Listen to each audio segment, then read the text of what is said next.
and welcome to another jungle tutorial. In this one, we will be looking at some heavily underused and underappreciated jungle tips that you can use to elevate your game to the next level.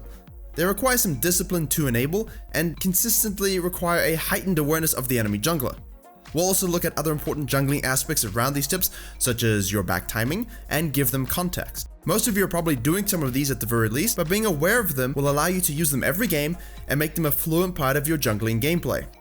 And as we close on 15,000 subscribers, thank you to all of you for the continuous support, encouragement, and patience. And of course, don't forget to like and sub if you learned something this video.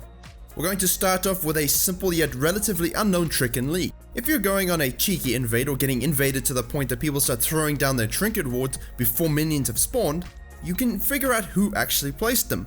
If you click on the ward and hover over the passive on the top left of your screen, you will see who placed it. The window for this is very narrow, so becoming accustomed to it will take some time. Why is it important though? Well, if the mid laner uses first ward to thwart an invade, you know that he won't have one up by the time you're ready to commit to a level 3 gank. Or if the jungler, who might be one who gets low during his first clear, use their ward, you know you can invade with relative impunity and snatch that first blood. A small trick with big implications. And on that note, please always check bushes that you walk through for wards, specifically the ones shown on screen now. It's common for proxy farmers or heavy counter junglers to leave permanent vision behind, and if you're someone like Evelyn, that can be a huge deal breaker in terms of your map movement and invisibility bonus.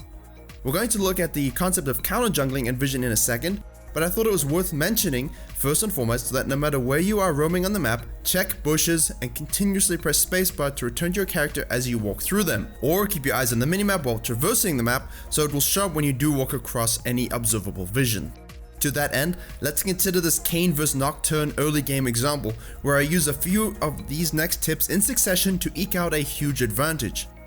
Because we're versus Nocturne, I thought it was imperative to have zombie ward so that any potential deep vision I get will only be prolonged, which is hugely useful versus someone with Nocturne's ultimate. After completing my blue buff and taking the scuttle crab, I have already noticed Nocturne invading my Krugs thanks to this ward I placed previously. Obviously he can't see it yet, but I'm able to determine his camps by noticing that he has 12 CS, meaning 3 total camps. However, he is only level 2, and that can only indicate that he did his buffs and then the scuttle crab, which by the way also counts with 4 CS. This means his raptors are open to me. After taking my Krugs, he attempts to gank top, but then decides he wants to roam down to flank behind my mid laner. However, because I have the zombie ward rune, the ward I had placed is technically still providing vision.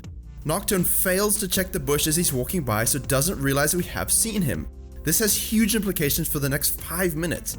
We set up a counter gank, burn both Ziggs' sums plus Nocturne's flash, and now, because Nocturne is low, he will most likely go and do his blue side jungle with that smite charge he has left and not attempt to fight me on his red side because he knows I have more HP as well as the backup from my mid laner.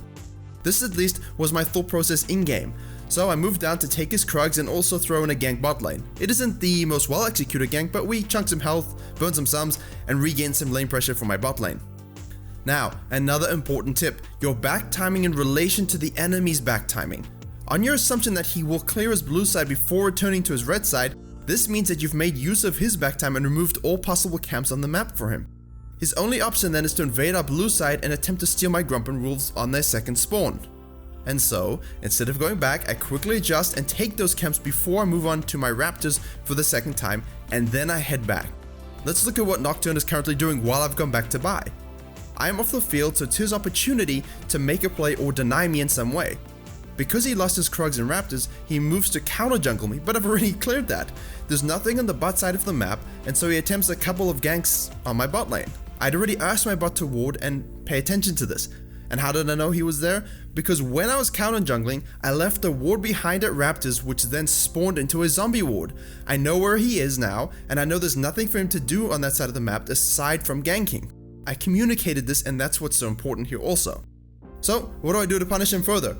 I grab Moby Boots and I ping him going to his wolves before I even remotely get there, because I know that the spawn timer of wolves is 2 minutes 30 and should be up relatively soon had he taken them at the time of our first ganking encounter. I mistimed it slightly because I had no idea when they would spawn to the very second, but as Nocturne was ganking bot lane again, I'm free to take the second rotation of wolves and Grump. My zombie ward shows Ziggs stealing raptors from him, and as I know that his red buff has just spawned again, I set a trap at his second blue and ping my Azir to come rotate. He does so, and Nocturne's game is basically over at this point. A few moments later, doing the same thing, I am level 8 to his level 5. All because he didn't check a ward at level 3 coming down to gank. And because I warded his jungle, and because he spent my entire off the field time taking one Scuttle Crab and having 2 failed ganks in the bot lane. Multiple tips on the bottom left of your screen used at one time to completely take out an enemy from the game. You'll also note that Nocturne was the first blood when we killed him, which means a game that looked kind of neutral really isn't, even though we're only 1-0 up on kills. The next thing I want to talk to you all about is follow-up engages or 1v1 chasedowns. Maybe there is a fight, maybe you catch someone who gets away, especially if you are ahead, but this also works if you are equal in levels. Don't just leave and worry about yourself if you have someone who is low from a previous fight or engage. You know that person is low. It's worth now putting the foot down. Most people will greed before they go B, most people will be lazy with their backs also. Don't let them get away with this.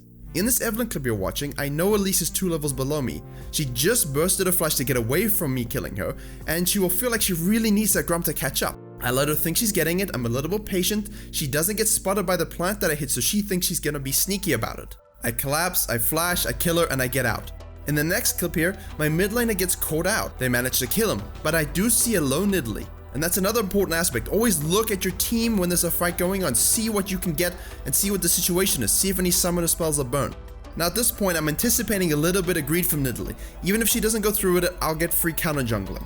Guess what? I followed up, and she's at her wolves trying to get them. Thank you for the free gold, and I'll also take your Grump too, and from that, get level 11. A huge turn against the Nidalee, who didn't expect to be killed after she got a mid lane kill. It's really easy to punish greed and laziness. Follow up where you can, and this doesn't mean you should always do it though. It means just to capitalize when you know it will be a 1v1 and you can get out. So please pay attention to laners, pay attention to wards, and don't just do this blindly. It's more sort of capitalizing on a situation when you can. This next small tip you might do already, and you might have seen me do it in some of the videos, but do your best to, every game, ping your jungle predictions, specifically first and second buff spawn. It's important that everyone in your team knows where the enemy jungler started. It's equally important you ping when the second buff is spawning, because that's when junglers should prototypically be getting their ultimates and be in a position to gank a lane that might be lower on health, have some summoners burn, or already have kills for either team. Even if it seems obvious to you, or your vision reveals the enemy jungler far away, alert your entire team to this. You're smacking a wolf in the face, your teammates are fighting other human players. Well, you know, most of the time. Sometimes, as with the Kayn and Nocturne example, you might even be able to anticipate their location. Ping it. It still helps and let your team know where the enemy might be. They can prepare appropriate vision, push them away from buffs, get vision themselves, and react accordingly. If you accurately know where the enemy jungler is, and your team dies because they didn't see it, I don't want you to blame them. I want you to blame yourself for not communicating it through your pings or words. If they die despite the vision, despite you communicating, then you are not at fault, but rather than, insult your team or focus on that, figure out what you can do with this information. Even if my team had died with those Nocturne examples after I pinged it, I'd still be taking his second camps and buff spawn and denying him crucial XP. Finally, something that is actually a personal hang-up of mine, and that's the tip of immediately moving to counter jungle unless it's prohibitive. By this I mean if the enemy jungler shows top like this Amumu does, I proceed to check if his camps are up and I take them away. There's no hesitation. And here is Evelyn. The enemy Elise from earlier actually gets caught out and dies during a bad gank in the bot lane. She's dead and I'm doing Krugs. I'm thinking about going back to spend some gold and complete my runic echoes, but I now have time while she's off the field to make an impact. I move down, take her blue and Grump. I probably won't have time to go to wolves also, and the time is better spent getting those two crucial camps and denying the blue buff for the enemy mid laner also.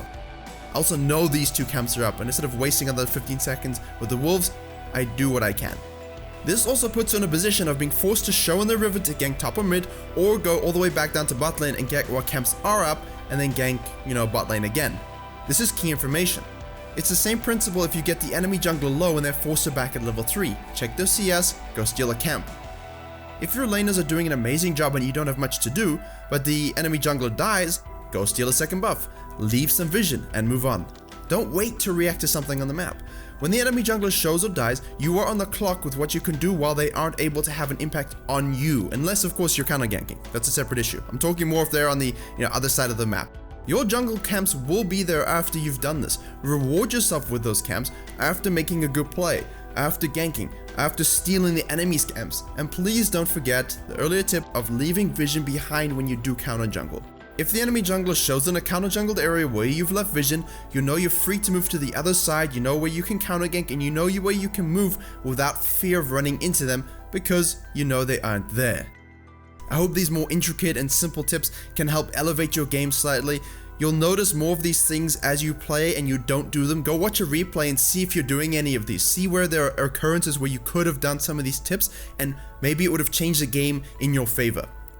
Keep an eye on the channel for a gameplay breakdown video like you requested in the survey responses, as well as a vlog style camera video series on the different aspects of how to handle and rank up in solo queue from my teaching and coaching perspective. Thank you very much for the feedback I got in that survey, by the way, and hopefully you will enjoy what comes next. Thank you very much for watching. Please like, comment, and subscribe for more jungling videos, and as always, I will see you all in the next tutorial.